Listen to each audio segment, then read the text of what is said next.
वक्फ का नया कानून बन गया है। देश में कानून को लागू किए जाने के लिए मोदी सरकार ने अधिसूचना भी जारी कर दी।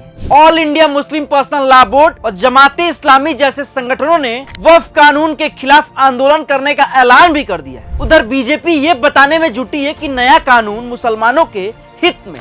ऐसे में वक्फ कानून की पहली सियासी परीक्षा बिहार में हुई। साथ ही परीक्षा नीतीश कुमार की भी होगी, जिनकी पार्टी में पहले ही फूट पड़ गई। उनके अपने ही उनके खिलाफ खड़े हो गए। उधर मुस्लिम मतदाता नीतीश कुमार को सबक सिखाने की तैयारी में। वैसे भी बिहार में मुस्लिम मतदाता खेला करने की क्षमता रखते। बिहार इसलिए भी अहम हो जाता है क्योंकि वक्फ कानून आने के बाद पहला चुनाव यहीं होना है। फिलहाल वक्फ कानून पर बिहार की सियासत दो धड़े में बंट गई। इस बीच नीतीश कुमार की पार्टी भी दो धड़े में बढ़ चुकी है। वक्फ संशोधन बिल पर जेडीयू के समर्थन के बाद पार्टी में इस्तीफों की झड़ी लग गई। पार्टी के दर्जनों पुराने नेता अब नीतीश कुमार का साथ छोड़ चुके हैं। अब तक 25 से ज्यादा मुस्लिम नेताओं ने इस्तीफा दे दिया है। अब इस कानून पर बिहार में शहमात का खेल शुरू हो गया है।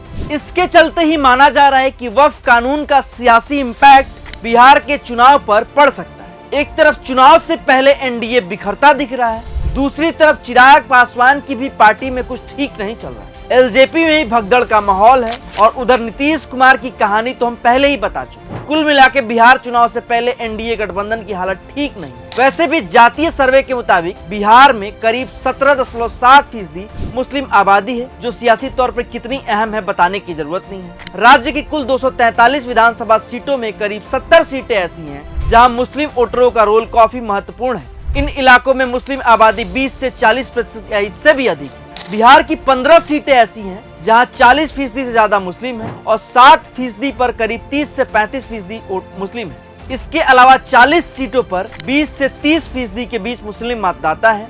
सीमांचल के इलाके में खासकर किशनगंज में मुस्लिम वोटर 70%। इस लिहाज से मुस्लिम समुदाय बिहार चुनाव में किसी भी दल का खेल बनाने और बिगाड़ने की ताकत रखते हैं। और इस कानून के साथ मुसलमान किस कदर नाराज हैं यह पूरा देश जान चुका है। बिहार समेत पूरे देश का मुसलमान यह जान चुका है कि वक्फ बिल सदन में पास कराने में नीतीश कुमार, चंद्रबाबू नायडू, जयंत चौधरी, चिराग पासवान और जीतन राम मांझी की कितनी बड़ी भूमिका रही है। बिहार के मुस्लिम मतदाता का साफ तौर पे मानना है कि अगर नीतीश और चिराग का साथ बीजेपी को नहीं मिला होता तो यह बिल आज कानून की शक्ल में देश के सामने न आया होता। लेकिन इन लोगों ने सेकुलर बनकर मुसलमानों के पीठ में छुरा घोंपने का काम किया है, जिसका खामियाजा तो इन्हें भुगतना ही पड़ेगा। अब इस बात का एहसास बीजेपी के सहयोगी दलों को भी हो चला है कि गलती तो हो गई। नीतीश और नायडू अब पछता रहे हैं क्योंकि उन्हें पता है कि मुस्लिम मतदाता नाराज है। इस बिल का समर्थन कर उनसे गलती हो गई। नीतीश और चिराग पासवान तो कुछ ज्यादा ही छटपटा रहे हैं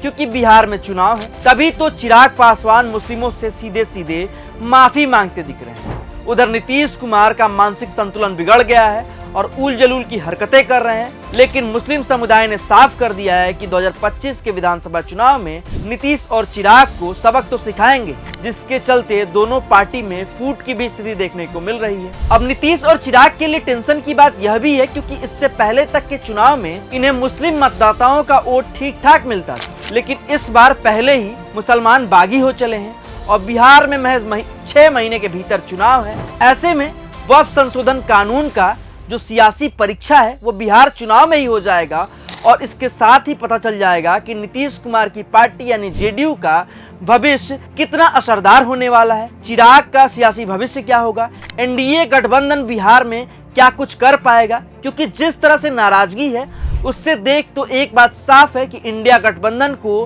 बिहार में अभी से बढ़त मिल गई है और मुस्लिम एक मुश्त अगर वोट करता है तो इस बार एनडीए गठबंधन का बिहार से बोरिया बिस्तर समेटना तय है।